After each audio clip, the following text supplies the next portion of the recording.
Population explosion అవుతూ ఉన్నది. జనాభా పెరిగిపోతూ కావలసినటువంటి వనరులు తగ్గిపోతున్నటువంటి సమయంలో దానిని నియంత్రించాల్సిన అవసరం ఉందనేటువంటి భావంతో 1971లో 543 స్థానాలుగా లోక్సభకు నిర్ణయించినటువంటి నిర్ణయాన్ని కొనసాగిస్తూ మళ్ళీ 2021 సెన్సెస్ జరిగిన తర్వాత 2026లో ఈ డీలిమిటేషన్ ఎక్సర్సైజ్ టేకప్ చేయొచ్చనేటువంటి ఒక నిర్ణయం భారత ప్రభుత్వం తీసుకోవడం జరిగింది.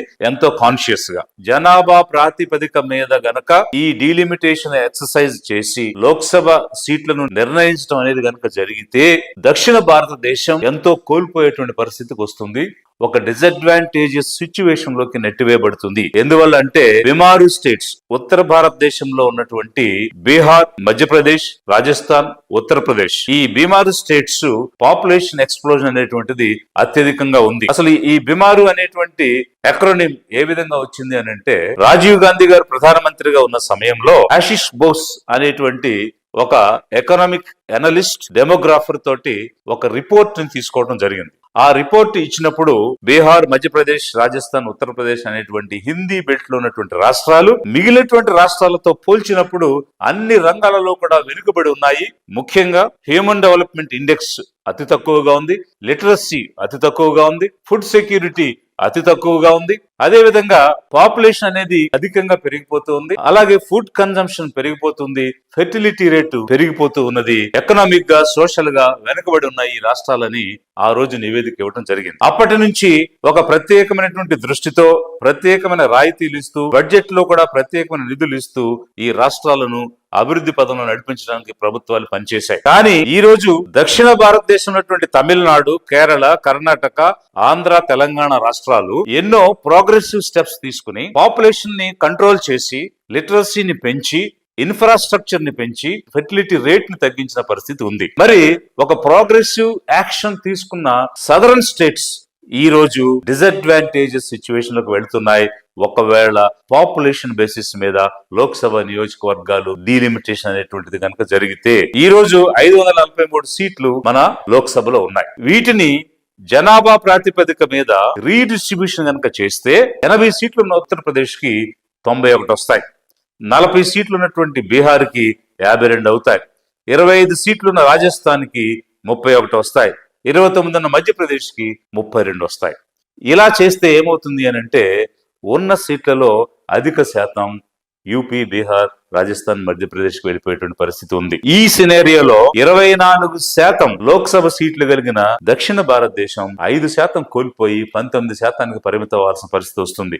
ఎలా అంటే 39 ఉన్న తమిళనాడు 31 సీట్లకు పరిమితం అవుతుంది, 42 సీట్లున్న ఆంధ్ర, తెలంగాణ కలిపి 34 సీట్లకు పరిమితం అవుతుంది. కేరళలో ఉన్నటువంటి 20 సీట్లు కాస్త 12 సీట్లకు పడిపోతాయి.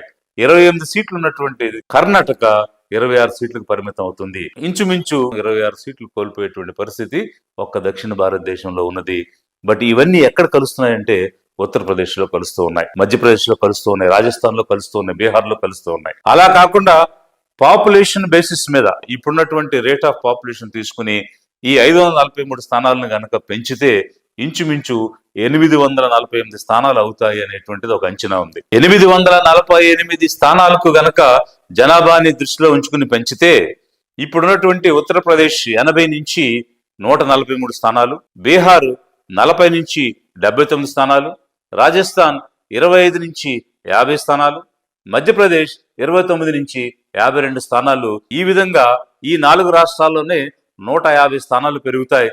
అంటే ఇప్పుడున్నటువంటి 174 నుంచి 324 స్థానాలకు కేవలం 4 రాష్ట్రాలే హిందీ బెల్టే బీజేపీ పాలిస్తున్నటువంటి రాష్ట్రాల్లోనే ఇన్ని సీట్లు అదనంగా యాడ్ అయ్యేటువంటి పరిస్థితి ఉంది.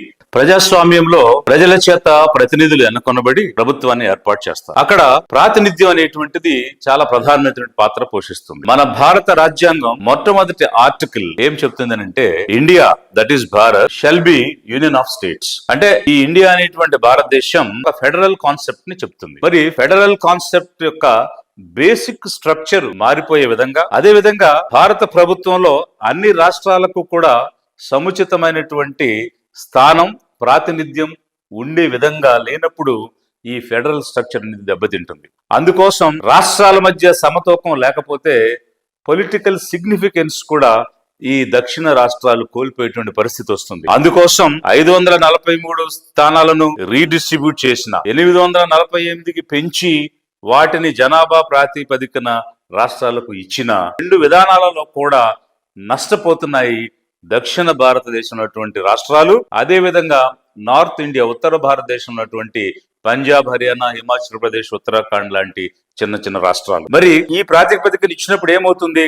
848 స్థానాలను ఎలొకేట్ చేసినప్పుడు ఈ బీమారు స్టేట్స్ కి 38% సీట్లు వెళ్ళిపోతున్నాయి. అప్పుడు మన సౌత్ ఇండియాలో ఉన్న రాష్ట్రాలకు 19% పడిపోతున్నాయి. డిఫరెన్స్ ఎంత అంటే 19% ఉంది. 19 + 19 38% ఏమో 4 రాష్ట్రాలకే ఉంటే ఎంటైర్ సౌత్ ఇండియాకి కేవలం 19% స్థానాలు వస్తున్నాయి. అప్పుడు పొలిటికల్ సిగ్నిఫికెన్స్ గాని, సముచితమైనటువంటి ప్రాతినిధ్యం గాని కోల్పోతున్నాయా లేదా అన్నది ఈ దక్షిణ భారతదేశం ఉన్నటువంటి రాష్ట్రాలు, పొలిటికల్ పార్టీస్, ఎంపీస్ ఏకం కావాల్సిన అవసరం ఉంది, ప్రతిఘటించాల్సిన అవసరం ఉంది, దీన్ని అడ్డుకోవాల్సిన అవసరం ఉంది. 1913లో అమెరికా ఒక ఫెడరల్ డెమోక్రసీకి ఎగ్జాంపుల్ గా ఉన్నటువంటి దేశం America, United states of America. మరి యుఎస్ లో పార్లమెంట్ ని కాంగ్రెస్ అంటారు. ఆ కాంగ్రెస్ లో అప్పర్ హౌస్ సెనేట్ ఉంది, lower house house of representatives ఉన్నారు. ఈ రెండింటికి కలిపి వారికి ఉన్నటువంటి స్థానాలు 535.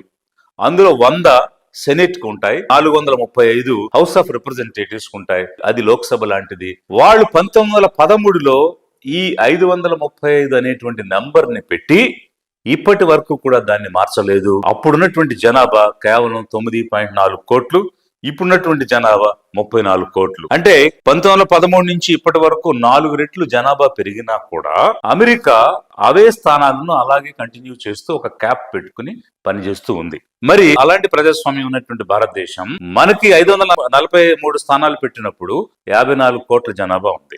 ఇప్పుడు 145 కోట్లు అయింది. మరొక 30 సంవత్సరాలు ఈ జనాభా పెరిగే అవకాశం ఉంది. అది 165 నుంచి 170 కోట్ల వరకు వెళ్తుంది. ఆ తరువాత పెరుగుదల తగ్గి డిక్లైన్ ఇన్ పాపులేషన్ అనేటువంటిది చూస్తుంది అని డెమోగ్రాఫర్స్, ఎకనామిక్ అనలిస్టులు ఇస్తున్నటువంటి సమాచారం. సో ఈ ప్రకారంగా మనం తీసుకుంటే గత 50 సంవత్సరాలుగా 543 స్థానాలతో లోక్సభ భారత ప్రభుత్వం సేవలందించినటువంటి పరిస్థితిలో 50 సంవత్సరాలు ఎంతో విజయవంతంగా పనిచేసినటువంటి లోక్సభ ఇప్పుడు ఎందుకు ఆ స్థానాలు పెంచాల్సిన అవసరం ఉంది? ఇది అందరూ కూడా ఆలోచించాల్సిన పరిస్థితి. ప్రజలందరూ కూడా ఆలోచించాలి.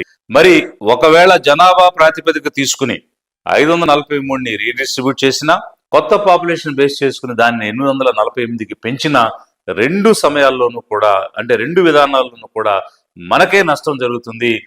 అందువల్ల భారతదేశంలో ఉన్నటువంటి దక్షిణ భారతదేశం నష్టానికి గురయ్యి ఒక నిరాశ నిస్పృహలకు ఈ రాష్ట్రాలు వెళ్ళేటువంటి ప్రమాదం ఉంది. అందు గురించి ఈ 543ని కంటిన్యూ చేయమని, ఒకవేళ సీట్లు పెంచాలి అని అంటే అది రాష్ట్రాలలో ఉన్నటువంటి అసెంబ్లీలలో ఎమ్మెల్యే స్థానాలను పెంచుకుని పాపులేషన్ కు అనుగుణంగా వారి యొక్క మనోభావాలు రిఫ్లెక్ట్ అయ్యే విధంగా ఎమ్మెల్యేల స్థానాలు పెంచి అసెంబ్లీలో చర్చించితే దానికి ఒక సార్థకత ఉంటుంది. ఎందువల్లంటే మన రాజ్యాంగంలో union list, concurrent list, state list అని 3 రకాలైనటువంటి సబ్జెక్ట్స్ గా అన్ని విషయాలను విభజించడం జరిగింది. ఎంపీగా గెలిచిన వాళ్ళు పార్లమెంట్ లో దేని గురించి మాట్లాడతారంటే యూనియన్ లిస్ట్ లో ఉన్న సబ్జెక్ట్స్ గురించి మాట్లాడి చట్టాలు చేస్తారు, ప్రభుత్వం యొక్క అకౌంటబిలిటీని నిలదీస్తారు. వారు స్థానాలు పెరిగినా పెరగకపోయినా ఈ 50 సంవత్సరాలుగా జరిగిన పరిస్థితే కొనసాగుతుంది తప్ప కొత్తగా వచ్చేదేమీ లేదు. అయితే స్టేట్ లిస్ట్ లో ఉన్నటువంటి సబ్జెక్ట్స్ అసెంబ్లీలు చర్చిస్తాయి, అసెంబ్లీలు చట్టాలు చేస్తాయి, ప్రభుత్వాలను నిలదీస్తాయి. కాబట్టి ఇక్కడ అసెంబ్లీ స్థానాలు పెంచుకోవడం వల్ల పెరిగిన జనాభాని దృష్టిలో పెట్టుకుని స్థానాలు పెంచుకునే అవకాశం ఉంది. కాబట్టి లిబరేషన్ కాంగ్రెస్ పార్టీ ఏం కోరుతుందని అంటే ఇప్పుడున్నటువంటి 543 స్థానాలను యథావిధిగా కంటిన్యూ చేస్తూ రాష్ట్రాలకు ప్రతిపత్తినిచ్చి అక్కడ అసెంబ్లీ స్థానాలు పెంచుకునే విధంగా ఈ డీలిమిటేషన్ కమిషన్ పనిచేయాలని, అలాంటి వెసులుబాటును ఇవ్వాలని చెప్పేసి లిబరేషన్ కాంగ్రెస్ పార్టీ కోరుతుంది. ప్రజలను అప్రమత్తంగా ఉండమని, ఎలాంటి నష్టం జరిగినా కూడా ఒప్పుకునేది లేదని మన దక్షిణ భారతదేశం నుంచి సరైనటువంటి ప్రస్ఫుటమైనటువంటి సంకేతాలు ఇవ్వాలి. అలా గనక జరగకపోతే దక్షిణ భారతదేశం లోక్సభలో స్థానాలు కోల్పోవడం కాదు, భారతదేశం దక్షిణ భారతదేశాన్ని కోల్పోవాల్సిన పరిస్థితి వస్తుంది. South India not losing seats in parliament, India may lose south India అనే పరిస్థితి ఎదురవుతుంది. అప్పుడు యునైటెడ్ స్టేట్స్ ఆఫ్ డెక్కన్ అని కొత్త దేశం ఆవిర్భవించేటువంటి పరిస్థితులకు దారి తీస్తుంది ఈ డీలిమిటేషన్ ప్రక్రియ ద్వారా జరిగే నష్టం అన్న విషయాన్ని లిబరేషన్ కాంగ్రెస్ పార్టీ ప్రజలకు తెలియజేస్తుంది, రాజకీయ పార్టీలకు తెలియజేస్తుంది. అందుకు అనుగుణంగా మన దక్షిణ భారతదేశం యొక్క ప్రజల యొక్క ప్రాతినిధ్యాన్ని కాపాడమని, ప్రజాస్వామ్యాన్ని, ఫెడరలిజంని కాపాడమని లిబరేషన్ కాంగ్రెస్ పార్టీ విజ్ఞప్తి చేస్తూ ఉంది.